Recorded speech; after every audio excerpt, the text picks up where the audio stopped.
옆 사람 보시고 축복해 주세요. 성령의 능력으로 세상에 이깁시다. 살면서 지켜야 될 것들이죠. 예를 들어서 이제 건강 같은 거 잘 지키셔야 됩니다. 운동 많이 하세요, 운동. 혈액순환이 안 되면 힘들잖아요. 저 같은 경우도 휴대폰에다 앱을 깔아놓고 하루에 10,000보를 채우려고 발버둥을 칩니다. 안 그러면 아파요. 어깨가 아프고 등짝이 아프고 목이 아프고. 근데 자꾸 걸으면 혈액순환이 되면서 통증이 덜해요. 저 같은 이제 의수 때문에 끈으로 이렇게 메고 있으니까 더 이제 걷는 게 필요하죠. 근데 저만이 아니라 어느 정도 연령대가 되고 나면은 순환이 잘 안 되기 때문에 자꾸 걸으실 필요가 있어요. 물 많이 드세요. 유용합니다. 물 마시는 게 노폐물을 이렇게 빼낼 수가 있으니까. 과식 안 하셔야죠. 혹시 과 마시는 분은 없죠? 과 마시다가 걸리시면은 별로 안 좋습니다. 과자 같은 거 안 좋죠. 흡연 당연히 해롭죠. 아이스크림 같은 거 피하셔요. 기름기 많은 거 자제하시고 건강 잘 지키셔야 됩니다. 저 같은 경우는 이제 성대를 지키는 게 굉장히 중요한 요소 중에 하나입니다. 왜냐하면 성대가 엉망이 되면은 더 이상 말씀을 전할 수가 없으니까. 집회를 인도하고서 부목사님 두 분이 저를 태워주는데 태워주면서 두 가지가 이제 궁금한 거예요. 첫째, 어떻게 말씀을 줄줄줄줄 다 외우세요? 요거 이제 궁금한 거예요. 또 하나 궁금한 거, 목사님 어떻게 목이 그게 튼튼합니까? 튼튼한 비결이 뭡니까? 그걸 이제 질문을 하는 거예요. 그래서 제가 이제 몇 가지를 얘기했어요. 첫째, 목을 매일 써라. 매일 써라.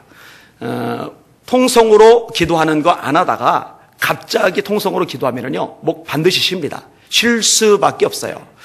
이렇게 생각을 하시면 돼요. 장거리가 있는데 이 장거리를 평소에 운동을 한 번도 안 하던 사람이 달려가잖아요. 그럼 다리 알배기고 난리가 나요. 다음날 꼼짝을 못해요. 근데 평상시에 달리기를 계속 하던 사람은 그렇게 달려도 별 영향이 없어요. 조금 힘들 뿐이에요. 근데 이게 다른 몸만 그런 게 아니라 우리 목도 똑같아요. 평상시에 통성기도 안 하던 사람이 한 이틀, 3일 통성기도 하잖아요. 소리 다음에 못 내요. 안 나요. 근데 매일 꾸준히 소리를 내면은요, 이 성대도 강화가 됩니다.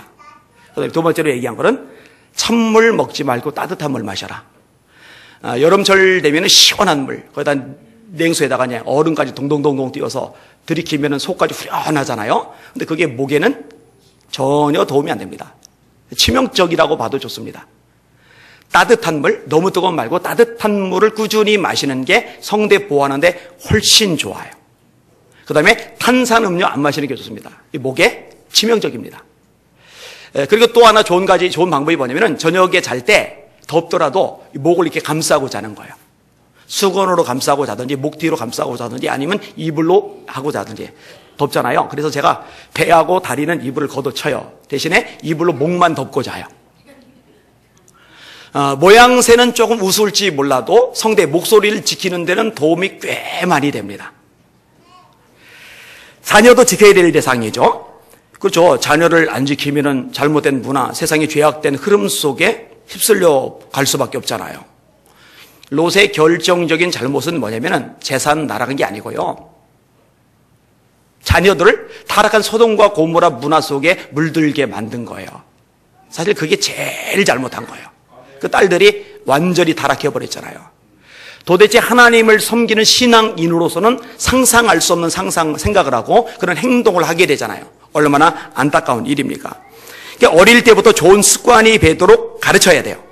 보고 듣는 것을 조심하도록 여러분이 신경을 써야만 해요. 애들을 위한다고 하면서요, 세속적인 가치관과 물질관과 인생관과 세계관이 들어가는데 그냥 내버려 두는 부모들 너무 많거든요. 나중에 손 쓰려고 그러면은 어려워요. 미리미리 도와줄 필요가 있는 겁니다. 뭐니뭐니도 여러분들 마음을 잘 지키실 수 있기를 주님의 이름으로 축원합니다. 자문 말씀이죠. 모든 지킬 만한 것 중에서도 내 마음을 지켜라. 생명의 근원이 이에서 나는 줄 알미니라.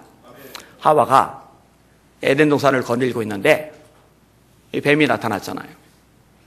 마귀가 유혹하는 거잖아요. 하나님이 선악과 먹으면 죽는다고 하셨어요. 이게 창세기 2장 17절입니다.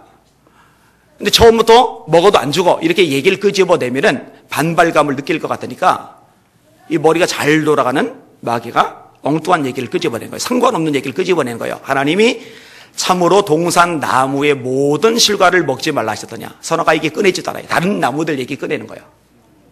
하나님이 먹어도 된다 하셔서. 그러나 이 선악과는 먹지도 말고 만지지도 말라 하셨어. 먹으면 죽을까 하노라 하셨어. 치고 들어가죠. 말씀에 바로 서지 못하니까. 하나님은 만지지 말란 말씀 안 하셨어요. 하와가 더한 거예요. 하나님은 반드시 죽는다 하셨지 죽을까 하노라 안 하셨어요. 하와가 뺀 거예요. 여러분 잘 들으세요. 하나님의 말씀은 더해도 안 되고 빼도 안 돼요. 더해도 안 되고 빼도 안 돼요. 이걸 있는 그대로 전해야 되고 있는 그대로 받아들여야 됩니다. 아담이 잘못 전달했든지 아니면은 아담은 제대로 전달했는데 하와가 잘못 들었든지 둘 중에 하나일 거예요. 아담이 잘못 전달했다면 아담 잘못이에요. 제가 잘못 가르쳤다면 제가 책임을 져야 될 겁니다. 근데 아담이 제대로 전달했는데 하와가 제대로 안 들었다면 하와가 책임져야 돼요. 제가 제대로 가르친 건데 여러분들이 들을 때 경청하지 않았기 때문에 말씀에 서 있지 못하다면 그건 여러분이 책임을 져야 되는 거예요. 다시 말합니다. 말씀은 더해도 안 되고 빼도 안 돼요. 있는 그대로 전해야만 합니다. 근데 하와가 말씀에 제대로 못 서 있어요. 그럼 하와도 마찬가지고 성경의 인물도 마찬가지고 오늘 시대를 사는 여러분들도 마찬가지고 말씀에 딱 서 있지 못하면요 이게 건드릴 수 있는 사단이 넘어뜨릴 수 있는 틈이 돼요. 틈. 그걸 치고 들어오는 거예요. 그래서야 거꾸로 말하죠. 먹으면 내 눈이 밝아져 하나님처럼 될 거야. 자, 이 마귀의 말에 마음을 못 지켜요. 마음이 넘어갔어요. 마음이 넘어간 상태로 선악과를 보니까 먹음직하고 보암직하고 지혜롭게 할 만큼 탐스럽기도 한 나무인지라. 이 얘기는 제가 평생 동안 두고두고 또다시 얘기할 겁니다. 마음 문제입니다. 결국은요. 여러분 그동안에 선악을 알게 나무실과 동산 중앙에 있잖아요. 그리고 그 옆에는 생명나무실과도 있잖아요. 수없이 봐요. 수없이 보는데 그동안 먹음직하고 보암직하고 지혜롭게 할 만큼 탐스럽게 보이지 않았어요. 그렇게 좋게 보이지 않았어요. 근데 왜 그렇게 좋게 보이느냐? 하나님이 금하신 건데 왜 그렇게 매력적으로 보이느냐? 마음이 넘어가니까. 여러분 세상에 있는 것들 마찬가지입니다. 세상에 있는 것들이 자꾸 좋아 보이고 매력적으로 보이고 자꾸 뭔가 이제 끌리고 그런 사람은요 왜 그러느냐? 그게 좋아서 좋아 보이는 게 아니에요. 하나님은 금하셨잖아요. 이 세상이나 세상에 있는 것들을 사랑하지 말라. 하나님 말씀이에요. 이 세상이나 세상에 있는 것들을 사랑하지 말라. 사랑하지 말래요. 여러분 사랑하지 마세요. 누구든지 이 세상을 사랑하면 아버지의 사랑이 그 속에 있지 아니하니 이는 세상에는 모든 것이 육신의 정욕과 안목의 정욕과 이 생의 자랑이니 다 아버지께로부터 온 것이 아니요 세상으로부터 온 것이라. 이 세상도 그 정욕도 다 지나가되 오직 하나님의 뜻을 행하는 사람은 영원히 거하느니라. 근데 하나님이 사랑하지 말라고 한 세상이 왜 이렇게 사랑스럽게 보이느냐? 하나님이 금하신 선악과가 왜 그렇게 매력적으로 보이느냐? 마음이 넘어가서 그래요. 마음이. 그러니까 여러분의 마음에 문제가 생긴 거예요. 비상이 걸린 거예요. 여러분 마음을 하나님께 뺏긴 사람은요 예배하는 게 좋아 보여요. 기도하는 게 좋아 보여요. 찬양하는 게 좋아 보여요. 영혼 구하러 다니는 게 좋아 보여요. 저 앞에 봉사하고 헌신하고 충성하는 게 좋아 보여요. 하나님께 마음 뺏겼으니까 하나님을 위해서 사는 게 너무 매력적으로 너무 근사하게 너무 아름답게 보이는 거예요. 문주경 전도사님이 그 젊은 나이 소박을 맞은 다음에 비참함 가운데 놓여 있다가 예수님을 만나잖아요. 예수님 만나고 나서 예수님이 너무 좋으니까 보통 1년에 고무신 한 켤레면 충분한데 9켤레가 달았다나요? 7켤레가 달았다나요? 전도하러 돌아다니느라고. 그 지역의 섬 지역은요 예수 믿는 사람들이요 90%가 넘어요. 이 문주경 전사님 한 분 때문에. 이 전사님 한 분 때문에 이만신 목사님 같은 분, 정태기 교수님 같은 분, 이 어마어마한 거물급 김준건 목사님 같은 분, 이런 어마어마한 인물들이 막 키워졌잖아요. 근데 이분이요 마지막까지 영혼 감싸다가 맞아 죽었어요. 죽창이 찔려 죽었어요. 순교를 당했어요.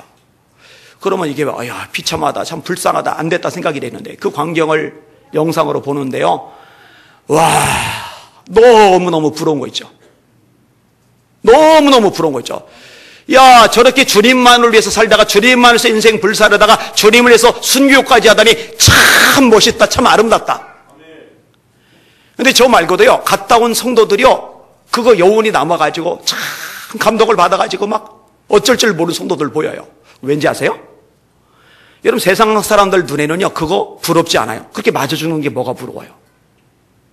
그렇게 고생하며 전도 다니는 게 그 진창에 발이 막 빠져가면서 그게 온몸 다 더럽혀져 가면서 지저분해져 가면서 전도 다니는 게 뭐가 매력적으로 보여요. 그런데 마음을 주님께 빼앗기고 나니까 주님을 위해서 헌신적으로 사는 삶의 모습이 매력적으로 멋지게 근사하게 참 부럽게 보이는 거거든요. 여기는 여러분들의 마음은 세상에 빼앗기는 존재가 아니라 여러분의 마음이 하나님께 빼앗긴 존재가 되실 수 있기를 예수님의 이름으로 축원합니다. 마음 지키셔야 돼요. 오늘 특별히 굉장히 중요한 것 한 가지가 더 언급이 돼요. 지켜야 할 것. 그게 뭐냐면요, 성령이 하나 되게 하신 것, 그것을 지키래요. 그래서 오늘 설교 제목 이렇게 잡았습니다. 따라합시다. 힘써 지켜야 할 게 있다. 한 번 더 따라합시다. 힘써 지켜야 할 게 있다. 여러분이 그렇게 힘써 지키는 능력의 종들 되시기를 예수님의 이름으로 축원합니다. 오늘 보면 뒷부분을 먼저 살필게요. 하나에 대해서, 하나됨에 대해서 굉장히 많이 강조를 해요. 자, 4절부터 6절까지 같이 읽어볼게요. 시작. 몸이 하나요 성령도 한 분이시니 이와 같이 너희가 부르심의 한 소망 안에서 부르심을 받았느니라. 주도 한 분이시요 믿음도 하나요 세례도 하나요 하나님도 한 분이시니 곧 만유의 아버지시라. 만유 위에 계시고 만유를 통일하시고 만유 가운데 계시도다. 아멘. 자, 여러 가지가 나오는데 이제 몸이 하나요, 이게 이제 제일 먼저 언급이 되고 있어요. 몸이 하나요. 그 1+1 행사 여러분 좋아하시죠? 하나 샀는데 두 개가 딸려오면은 다들 반가워해요. 그죠? 그런데 몸은 1+1이 되면 안 돼요. 하나여야 돼요. 아기가 태어나는데 몸이 두 개다. 이걸 보면은요, 와, 대박, 1+1이다. 이렇게 좋아할 부모들 없어요. 충격받죠. 가슴 아프죠. 실제로 그렇게 태어나는 사람도 있잖아요. 대다수 정상적인 사람은 몸이 하나입니다. 이게 우리의 육신의 몸을 가리켜 말하기도 하지만은 조금 더 확대를 하면은 이건 영의 몸, 예수님의 몸을 가리키는 겁니다. 예수님이 머리가 되시고 우리 각각은 지체가 되고 이 지체들이 전부 연결이 돼서 하나의 몸이 되는 거예요. 어떤 사람은 손가락, 어떤 사람은 눈, 어떤 사람은 귀, 어떤 사람은 발, 어떤 사람은 내장기관. 이런 식으로 저마다 역할을 하면서 전체 한 몸을 형성하게 되는 거죠. 이것을 잘 묘사한 성경이 고린도전서 12장입니다. 그리고 지금 읽은 에베소서에도 이런 부분을 조금 다루고 있는 것이거든. 이렇게 몸이 하나다. 뭐 당연한 얘기죠. 그 다음에 두 번째 언급한 게 성령도 하나이시니, 한 분이시니 이렇게 돼 있어요. 당연히 성령님 한 분이시죠. 여러분, 성령께서 하시는 중요한 역할이 있는데요. 뭐니 해도 저와 여러분이 죄를 깨닫게 하시는 역할이 성령께서 하시는 중요한 역할입니다. 여러분, 사람은요, 사람과 사람을 비교하지 자기 모습을 하나님 앞에서 들여다볼 눈이 없어요. 그래서 남보다 내가 좀 정직하면, 남보다 내가 좀 진실하면, 남보다 내가 좀 충성되면, 남보다 내가 좀 성실하면, 남보다 내가 뭔가 인격적인 면에서 나은 면이 있으면은요, 괜히 이렇게 우쭐대게 돼요. 그리고 나만 못한 사람 좀 약간 깐잡아 보게 돼요. 근데 이런 현상이 왜 생기냐면요, 성령의 조명하심, 이게 조명이잖아요. 마찬가지로 성령께서도 이렇게 빛을 비춰주시는데 이 성령의 조명하심을 제대로 받지 못하기 때문에 생기는 현상입니다. 이 성령의 조명하심 속에서 자기의 모습을 보게 되면은 하나님 앞에 얼마나 죄가 많은지를 보게 돼요. 바울 사도가 초기 쓴 서신에는 사도 중에 작은 자라고 그러죠. 후에 쓴 서신에서는 성도 중에 작은 자라고 그러죠. 가장 후년에 노년에 쓴 서신에서는 자신을 묘사하면서 죄인 중에 괴수라고 그래요. 왜 그러느냐? 삶이 점점 거룩해지고 하나님을 닮아가고 많은 결실들이 맺혀져 가고 있지만 그와 동시에 하나님의 영광이 빛 앞에, 하나님의 임재 앞에 점점 더 가까이 가게 되는 거예요. 그러니까 하나님의 빛 앞에 가까이 가면 갈수록 그 빛 앞에서 자기 속에는 더러움과 부정함이 다 드러나는 거예요. 그래서 로마서 7장에 바울이 이렇게 고백합니다. 내 속에 선한 것이 거하지 않은 줄을 안다. 이게요, 주님과 멀리 떨어진 사람이 그래도 내가 이 정도면 봐줄 만하지 괜찮지 생각을 하지, 주님이 임재 속에 가까이 가면 갈수록 바울처럼 고백합니다. 선한 것이 내 속에 거하지 않는 줄 안다. 선을 행하기 원하는 것이 내게 있으나 내 속에 또 다른 법이 있어 나를 죄의 법 아래로 사로잡아 오는 것을 보는도다. 오호라, 나는 곤고한 사람이로다. 이 사망의 몸에서 누가 나를 건져내랴. 오호라, 나는 곤고한 사람이로다. 이 사망의 몸에서 누가 나를 건져내랴. 탄식하는 거예요, 하나님 앞에. 이 성령이 하시는 기능이에요. 이 성령을 통해 내가 죄인됨을 깊이 깨달을 때 다음 과정인데, 이 죄를 해결할 분이 유일한 분이 예수님 뿐이시기에 예수님만을 붙잡게 되는 거예요. 예수님을 알게 만드시고 예수님을 주님으로 고백하게 만드시는 역할을 누가 하시느냐? 성령께서 하시는 겁니다. 그래서 고린도전서 12장 3절에 이렇게 말씀합니다. 하나님의 영으로 말하는 자는 예수를 저주할 자라 하지 않고 성령으로 아니하고는 누구든지 예수를 주시라 할 수 없느니라. 여기 자기 힘, 자기 능력, 자기 지혜로 예수님을 정말 주님으로 믿고 따르는 거 불가능합니다. 성령이 우리 안에 역사하실 때 그게 가능해지는 거예요. 그게 성령께서 하시는 거예요. 여러분, 저와 여러분이 하나님을 아버지라 부르는 거 있잖아요. 이것도 성령의 작용입니다. 하나님이 그 아들의 영을 너희 마음 가운데 보내사 아버지라 부르게 하시느니라. 내가 부르는 게 아니라 성령께서 부르게 하시는 거예요. 너희가 다시는 무서워하는 종의 영을 받지 아니하였고 양자의 영을 받았으므로, 성령을 받았으므로 아버지라 부르짖느니라. 이렇게 우리를 구원받게 만들고 하나님의 아들과 딸이 되게 만들어요. 그리고 하나님의 아들과 딸이 된 우리가 세상도 이기고 마귀도 이기고 죄악도 이기고 자아도 이겨야 되는데 우리 힘으로 못 이겨요. 성령이 전신갑주를 입어야 돼요. 이 전신갑주로 무장하게 하시는 분이 누구냐? 성령님이십니다. 그 한 성령님이 이런 일을 행하시는 거예요. 그 다음에 한 소망이라고 나오죠. 이와 같이 너희가 부르심의 한 소망 안에서 부르심을 받아느리라. 한 소망이라, 한 소망. 여러분이 한 소망이 뭐예요? 저와 여러분의 한 소망이 있어요. 그 소망이 뭐냐? 구원이에요, 구원. 천국이에요. 하나님 나라예요. 예수님을 통해 주신 영원한 세계, 천국, 하나님의 나라가 저와 여러분의 소망입니다. 여러분, 이 한 소망으로 뭉쳐지시기를 주님의 이름으로 축원합니다. 왜 문제가 생기냐면요, 신앙이 왜 걸림돌이 자꾸 생기냐면요, 이 땅의 것들을 인생의 소망으로 삼아서 그래요. 생각을 해봐요. 자, 요걸 소망으로 삼으면은요, 요거 좀 없어지면은요, 사람이 소망이 없는 사람이 돼버려요. 그래서 풀이 죽어요. 기운이 빠져요. 짜증이 나요. 남편도 꼴 보기 싫고, 아내도 꼴 보기 싫고, 왜냐면 이걸 소망으로 삼아서 그래요. 세상적인 성공, 명예 이런 것들을 인생의 소망으로 삼잖아요. 거기에 날아가면 소망도 같이 날아가는 거예요. 그래서 예수 믿는다고 하면서, 그래서 그리스도인이라고 하면서 푹 쳐져 있는 사람 많은 거예요. 범사에 감사가 안 되는 거예요. 그게 소망이니까, 소망이 날아가니까. 근데 우리 진짜 소망은 땅에 있는 것들이 아니라 하나님의 나라가 진짜 소망이라니까요. 여러분이 하나님의 나라가 날아가는 적이 있어요? 내가 몸이 병들어도 하나님 나라는 여전해요. 그러면 소망은 여전히 있는 거예요. 내 인간관계가 꼬여서 외톨이가 되었어요. 나 혼자 고립이 되어버렸어요. 예레미야처럼 되어버렸어요. 그럼에도 불구하고 하나님의 나라는 영원하기 때문에, 이 구원은 영원하기 때문에 내게 여전히 소망이 남아있는 거예요. 하나님의 나라가 정말 구원이 소망인 사람은 범사에 감사하는 게 가능하죠. 왜냐? 여전히 소망이 남아있으니까. 여전히 소망의 사람으로 세상의 한복판을 걸어갈 수가 있으니까. 여러분이 신앙을 점검을 해보셔야 돼요. 여러분이 진짜 소망이 뭔지. 골로새서 3장에 이렇게 말씀합니다. 너희가 그리스도와 함께 다시 살리심을 받았으면 위의 것을 찾아라. 거기는 그리스도께서 하나님 우편에 앉아 계시느니라. 땅의 것을 생각하지 말고 위의 것을 생각하라. 솔직히 대답해 보자고요. 땅의 것만 생각하지 않아요?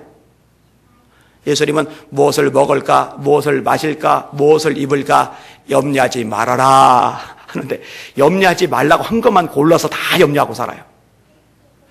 너희는 먼저 그의 나라, 하나님의 나라와 의를 구하라 했는데 하나님의 나라와 의를 먼저 구하는 것은 사실 없어요.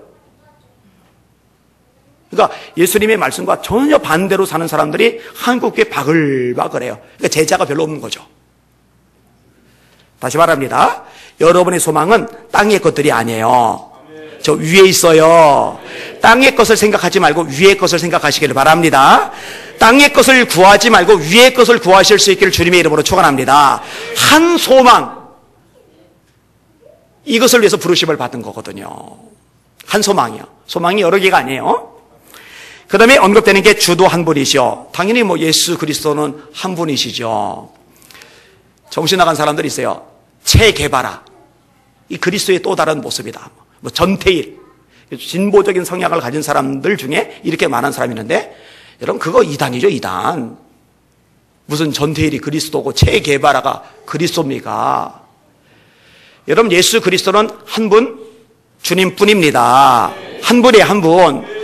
우리가 믿는 주님은 성경에서 말씀한 그분뿐이에요. 성경의 말씀 미가서 5장 2절의 말씀대로 베들림에서 태어나신 분, 이사야 7장 14절 말씀대로 동정녀의 몸에서 태어나신 분, 창세기 15장 3장 15장 말씀대로 여자의 후손으로 나오신 분, 이사야 11장 말씀대로 다윗의 후손으로 오신 분, 이사야 53장 말씀대로 우리 죄를 짊어지고 고난을 당하신 분, 시편 22편의 말씀대로 손과 발이 찔리신 분, 시편 16편의 말씀대로 죽은 지 3일 만에 부활하신 분, 성경에 기록한 대로 다 행하시고 성경대로 죽으시고 성경대로 부활하시고 이 성경대로 다시 오실 예수 그리스도, 그 한 분만이 저와 여러분의 유일한 주님이심을 잊지 마시길 바랍니다.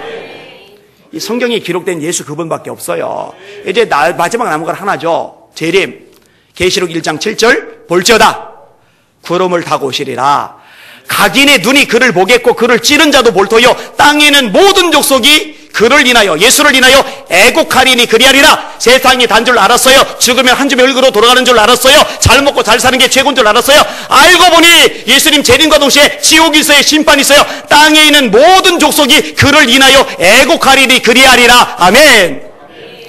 데살로니가전서 4장 16절, 주께서 호령과 천사장의 소리와 하나님의 나팔로 친히 하늘로 쫓아 강림하시리니, 그리스도 안에서 죽은 자들이 먼저 일어나고 그 후에 우리 살아남은 사람도 구름 속으로 끌어올려 공중에서 주를 영접하게 하시리니 그리하여 우리가 항상 주와 함께 있으리라. 사도행전 1장에 승천하는 주님을 바라보는 갈릴리 사람들에게 천사들이 말합니다. 갈릴리 사람들아, 너희가 어찌하여 서서 하늘을 쳐다보느냐? 너희 가운데서 하늘로 올리우신 이 예수는 하늘로 가심을 본 그대로 다시 오시리라. 그런데 벌써 예수님이 오셨다고. 여호와의 증인들, 이단이죠. 자기가 바로 그 그리스도라고. 그 문선명 죽었죠. 그 이만희 곧 죽을 거예요. 여러분, 주님은 한 분뿐이십니다. 성경대로 다 행하신 그분 외에는 주님 없어요. 예수 그리스도 한 분뿐이십니다. 헷갈리지 마시고 놓치지 마시길 주님의 이름으로 축원합니다. 이 기본적인 거를 모르고 있으니까 넘어가는 거예요. 무료 성경연구원, 성경 가르쳐준다고 배우러 간다고 가가지고는 쏠깃하고 넘어가지고 이만희 추종되는 사람이 왜 이렇게 많아요?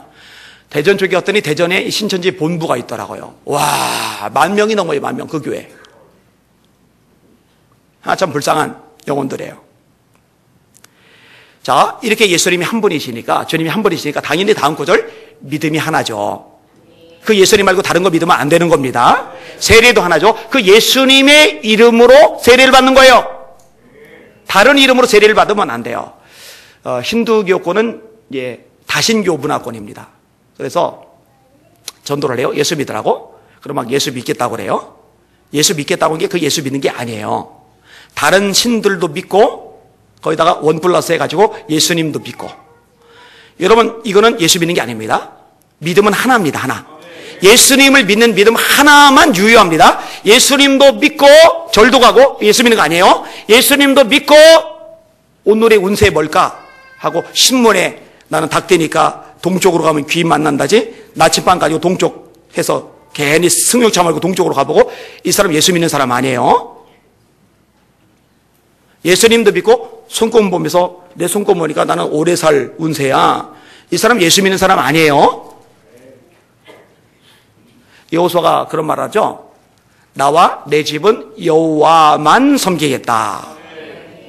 하나님을 섬긴다라는 얘기는, 예수님을 믿는다라는 얘기는 하나님만 섬긴다는 얘기고 예수님만 믿는다는 얘기예요. 예수님 플러스 다른 어떤 것들이 되면 그건 예수 믿는 게 아니에요. 요 신앙 명확해지시길 주님의 이름으로 축원합니다. 예전에 기사를 보고 충격을 받았는데, 점집이에요. 점집, 유명한 점집이에요. 그 점집에 점을 치러 오는 사람이 많은데 그 중에 40%가 기독교인이랍니다. 제가 쇼크 받았어요. 그 중에 상당수가, 그게 이제 강남 쪽에 있는 저기 점집이거든요. 상당수가 사랑의 교회 신자였대요. 제가 더 쇼크를 받았어요. 그게 오카노 목사님이 살아계실 때 기사입니다. 야, 우리나라에서 제자훈련이 제일 잘 됐다는 교회인데 큰일 났다 생각을 했어요. 여러분, 제가 분명히 말할게요. 그 사람들 천국 절대 못 갑니다. 철저히 이거 회개해야 돼요. 왜 그럼 점치러 왔느냐? 신앙생활 하는데 속이 답답해서 점치러 왔대요. 예수 믿는 사람 아닙니다. 믿음의 대상은 딱 한 분뿐이어야 돼요. 예수님만 믿으셔야 돼요. 다른 걸 의지하고 믿으면 안 돼요. 다 가짜예요. 다 거짓이에요. 그 다음에 하나님도 한 분이시니, 아까 제일 부분에 성령님 얘기 나왔고, 그 다음에 주님, 예수님 얘기 나왔고, 그 다음에 삼위일체 하나님이시가 하나님도 한 분이시니, 이 삼위일체 하나님이 다 지금 언급이 되고 있는 거예요. 만유의 아버지시라 모든 것을 만드셨다는 의미입니다. 만유 위에 계시다, 모든 것을 다스리신다는 얘기예요. 만유를 통일하시고 그러니 만물이 유지가 되는 겁니다. 만유 가운데 계시다, 하나님의 편재성을 이야기하는 거예요. 이 하나님 한 분이시라는 거예요. 이 만물의 창조자, 이 만물을 유지하시는 자, 이 만물 내 거하시면서 임재하시는 하나님, 그 하나님은 딱 한 분이시라는 거예요.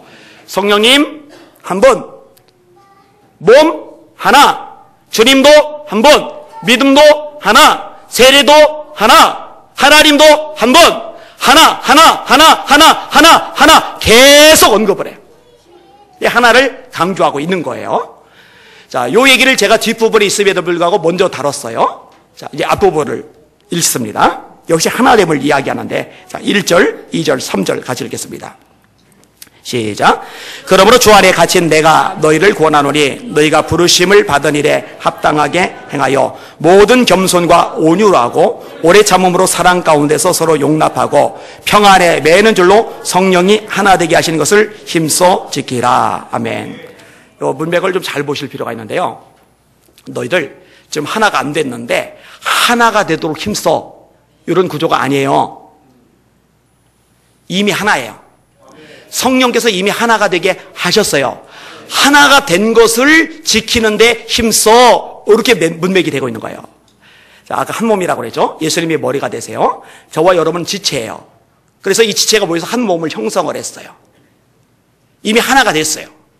이미 하나가 된 것을 힘써 지키라는 거예요. 여러분, 지키라고 하는 거는요, 이걸 뭔가 공격하는 대상이 있다는 거예요. 이 하나됨을 깨트리려는 존재가 있다는 거예요. 그게 뭐겠어요? 악한 영들이죠. 이 어둠의 세상 주관자들이죠. 통치자들, 권세자들, 세상 통치자들, 권세자들 말하는 게 아니라 영적인 세계, 영적 세력들이죠. 원수 마귀와 그 졸개들이죠.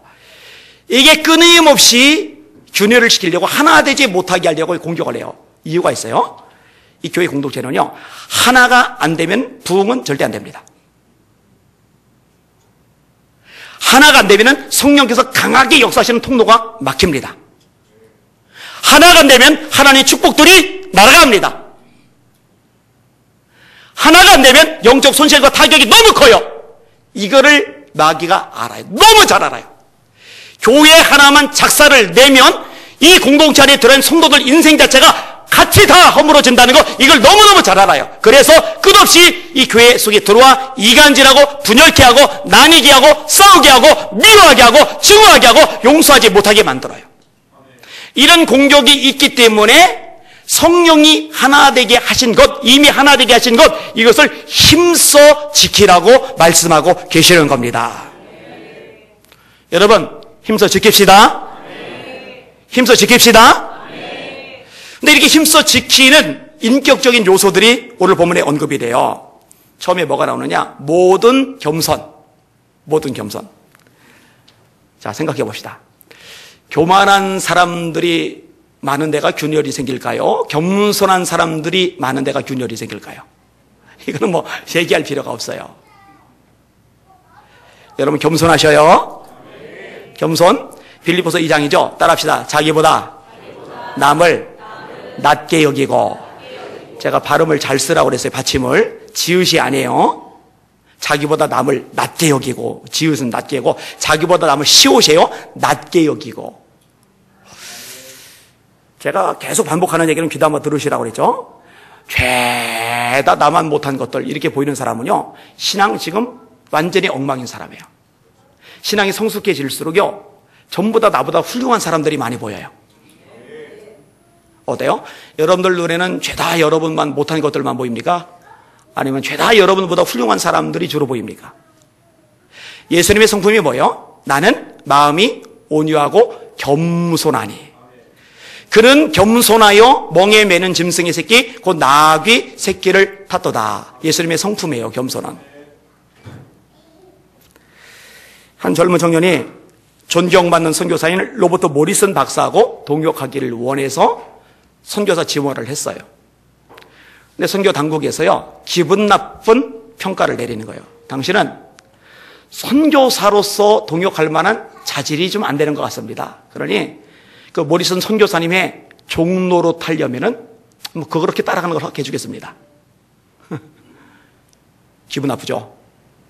네가 선교사 되고 싶은데 무슨 심부름 잔심부름한 종로로 땀이 나고, 아니 나 안 합니다.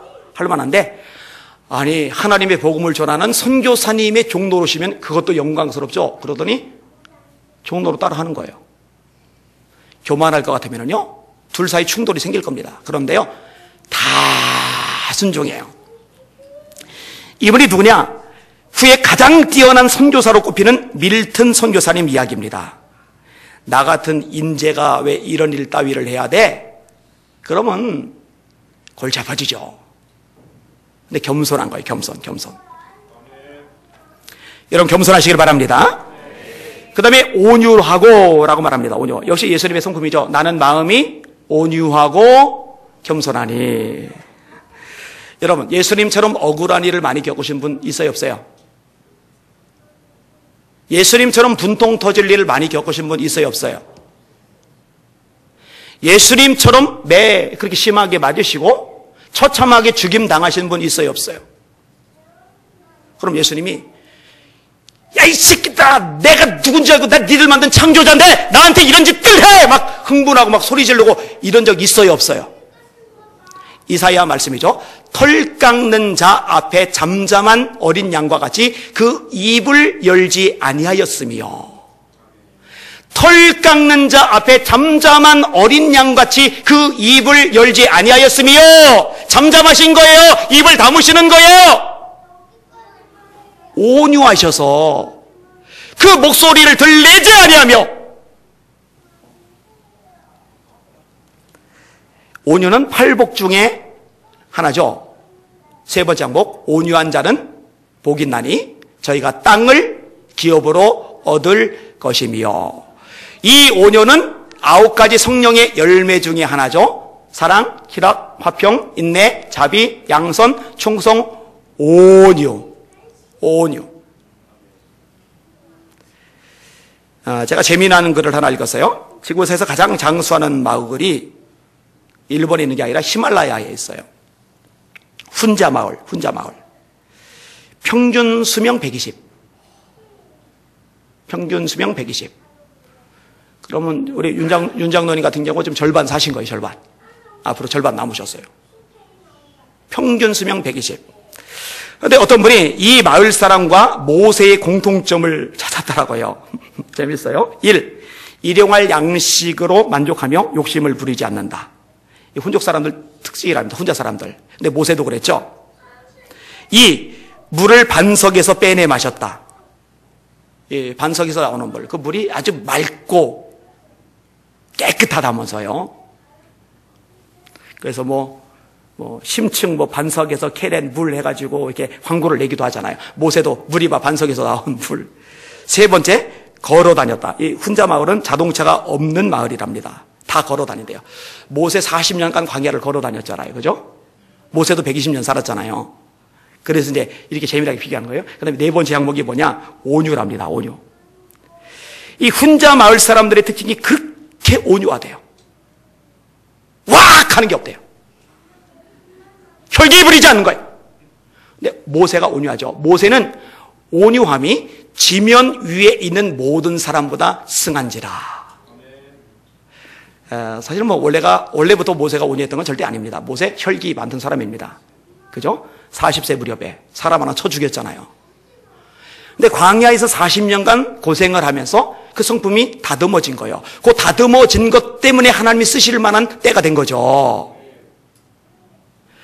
사실요, 60만 3,550명, 장정만이에요. 여자아이들 빼고. 이 대규모 인원 데리고 다니는데 이 인원들이요, 진짜 죄송해요. 개차반이에요. 진짜 개차반이에요. 그 인간들 데리고 광야를 지나 가나안 땅까지 가는데 모세가 온유하지 않으면 리더십 발휘 못해요. 그냥 피말라 죽어요. 못 견뎌요. 제 성질 못 견뎌 죽어요. 근데 광야에서 40년간 완전히 다듬어지고 온유한 사람이 되니까 그 엉터리 같은 인간들 다 품고 또 품고 끝까지 가는 거죠. 예수님 온유하시니까 끝까지 품으시는 거예요. 예수께서 자기가 세상을 떠나 아버지께로 돌아가실 때가 이른 줄 아시고 세상에 있는 자기 사람들을 사랑하시되 끝까지 사랑하시니라. 우리 사는 성도들 속에 이 온유함이 있기를 주님의 이름으로 축원합니다. 온유하셔야 돼요. 그 다음에 사랑 가운데서 서로 용납하고라는 게 있어요. 용납하고. 여러분 용납이란 말과 이해라는 말하고는 달라요. 이해는 안 돼요. 진짜 이해 안 돼요. 어떻게 인간이 저러냐. 납득이 안 간다. 이해가 안 간다. 이해는 안 되지만 그래 사람이 연약함이 있을 수 있지. 내가 있는 그대로 받아줄게. 이걸 용납이라고 그래요. 그러니까 여러분 이해하려고 들지 마세요. 이해 안 됩니다. 제가 아내 보고 난 진짜 당신 이해가 안 돼. 왜 그래 이해가 안 돼. 그러면 아내가 꼭 하는 말 있어요. 저는 다 이해되는 줄 아세요? 여러분 가족끼리 이해가 다 됩니까? 안 돼요. 진짜 이해 안 된다니까요. 저희 자 이해 안 돼요. 저희 여자 입장에서 이 남자 이해 안 되죠. 이해 안 돼요. 이해 안 되는데 그러려니 하고 사는 거예요. 그걸 용납이라고 하는 거예요. 용납. 여러분 서로 용납하시길 바랍니다. 사람과 사람의 관계가 그래요. 자, 여전도회로 모였어요. 남전도회로 모였어요. 청년회로 모였어요. 구역으로 모였어요. 언제 제일 이렇게 화목하고 좋냐면요, 어설프게 할 때. 그때가 제일 친해요, 사실은. 제일 분위기도 좋아요. 근데 어설프게 아는 단계를 지나서 이제 상대방에 대해서 속속들이 깊이 알아가기 시작할 때 이제 갈등이 폭발하기 시작을 합니다. 이런 줄 몰랐어. 뭘 몰라요? 원래 그랬어요. 원래 그랬는데 감추고 있다가 친해지면서 티가 난 거예요. 뭘 이럴 줄 몰랐어요. 원래 그랬어요. 그 사람. 원래 그런 사람이에요. 나에게도 역시 그런 약점이 있고요. 그럼에도 불구하고 이 약점, 한계, 문제, 열받게 한다는 거, 도대체가 이해가 안 가는 거, 그럼에도 불구하고 그래 그 모습 있는 그대로 내가 받아들일게. 이렇게 용납이 될 때 진짜 살아있는 공동체, 하나님이 원하시는 공동체로 자리매김을 하게 되는 거예요. 가정에도, 기관에도, 구역에도, 교회 전체에도 이런 과정이 필요해요. 서로 용납하시는 여러분들 되시기를 주님의 이름으로 축원합니다. 이게 필요해요. 마지막 한 가지만 더 살펴볼게요. 사랑 가운데서 용납하는데 수식어가 앞에 붙어 있어요. 오래 참음으로. 오래 참음으로 사랑 가운데서 서로 용납하고 라고 했어요. 오래 참음. 여러분, 사랑의 핵심 특징이 뭐죠? 오래 참음이에요. 사랑의 핵심 특징은 확 불이 붙어가지고 막 뜨거워 막 한눈에 반해가지고 막 꿈에도 막 나타나고 막 눈 뜨고 있어도 보이고 눈 감아도 보이고 그거 아니에요. 성경에서 말할 때 사랑은 그게 아니에요. 따라합시다. 사랑은 오래 참고, 사랑은 모든 것을 견디며. 이게 사랑의 특징이라니까요. 모든 것을 참으며. 이런 부모가 자녀를 키울 때 오래 참지 않으면 못 키웁니다. 오죽하면은 그 못된 말 있잖아요. 미운 5살, 죽이고 싶은 7살. 이게 이제 공공연하게 퍼지잖아요. 그죠? 여러분, 애들 향해서 얼마나 인내심이 필요합니까? 그 인내심이 없는 사람 죄 짓잖아요. 최근에 기사에 또 올랐더만. 애를 왜 낳는지 몰라요. 애를 왜 던져요? 참 망할 인간들이 하죠. 여러분, 목회자가 목회할 때요, 오래 참음 핵심 요소죠. 예수님의 특징입니다. 이러므로 우리에게 구름같이 둘러싼 허다한 증인들이 있으니 인내로서 우리 앞에 당한 경주를 하며 또 믿음의 주요 온전케 하신 이인 예수를 바라보자. 예수를 바라보셔야 돼요. 예수님의 특징이 뭐냐? 그는 그 앞에 있는 즐거움을 위하여 십자가를 참으셨어요. 부끄러움을 개의치 아니하시더니 하나님 보좌 우편에 앉으셨느니라. 너희가 피곤하여 낙심하지 않기 위하여 죄인들이 이같이 자기에게 거역한 일을 오래 참으신 자를 생각하라. 너희들 피곤하지 않으려면, 낙심하지 않으려면, 주저앉지 않으려면 예수님을 생각해야 돼. 예수님을 바라봐야 돼. 그 예수님이 어떤 분이냐? 자기에게 거역하는 사람을 오래 참으신 예수님.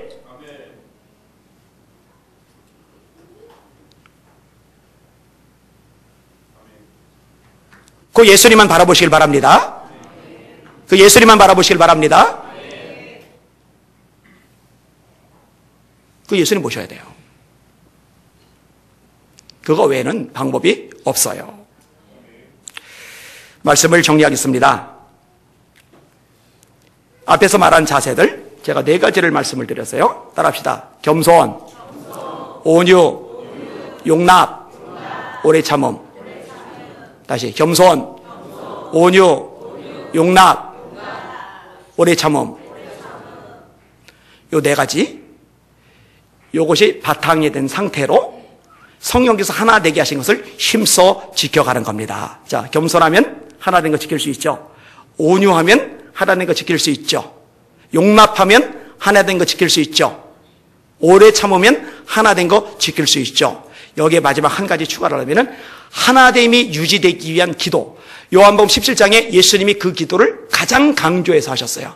아버지와 내가 하나가 된 것처럼 얘들도 하나가 되어 세상이 아버지께서 나를 세상에 보내신 것을 알게 하여 주시옵소서. 설교 제목 마지막 따라합시다. 힘써 지켜야 할 게 있다. 지켜나가실 수 있기를 주님의 이름으로 축원합니다. 축원합니다. 축원합니다. 기도하시겠습니다. 하나님, 주님의 십자가 바라보면 안 될 거 없고